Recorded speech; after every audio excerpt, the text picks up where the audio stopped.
Hello प्रणाम नमस्कार की हाल चाल अहाँ सब ठीक छी हमहूँ ठीक छी। और आइ के ब्लॉग अइ चाय दलानसँ और हमसब चाय दलान यानी कि मधुबनी चाय दलानमे आयल छी। और एतऽ के चाय बहुत नीक छै, साथमे एतऽ के जे स्टार्टर्स वगैरह अइ ओ भी बहुत नीक छै, हम ट्राई केलहुँ। मेन कोर्स भी सुनै छियै नीक छै। एतऽ के जे ओनर छथिन प्रकाश झा, हुनकर बिहेवियर हमरा बहुत नीक लागल। साथमे लाइव म्यूजिकके जे व्यवस्था छनि वहाँ बैकग्राउंडमे सुनि रहल छी, हिनकर आवाज़ बहुत नीक छनि। और अहाँ सबके डिमांड पर एतऽ लाइव म्यूजिकके भी व्यवस्था हमेशा रहै छै।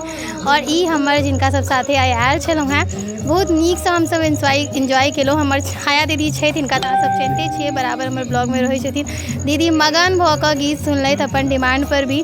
और चाय दलान स्टेशन रोड मधुबनीमे छै, अहाँ सब जरूर विजिट करी। एफोर्डेबल रेंजमे छै, अहाँके बहुत रास टाइपके फ्लेवरमे चाय भेट जायत हर तरहके। अगर अहाँ हमरा जेना चायके शौकीन छी तऽ जरूर एक बाजी चाय दलानमे ट्राई करू। और एतऽ के ओनर और एनवायरनमेंट बहुत ही फ्रेंडली छै। और सबसँ बड़का बात, मधुबनीमे रूफ टॉपके ई कॉर्नर खोललथि है, ई एकटा नया छै अपना आपमे। तो हमसब आइ विदा लै छी, भेटब नेक्स्ट ब्लॉगमे। ताबे तक के लेल जय मिथिला जय मैथिली, बाय।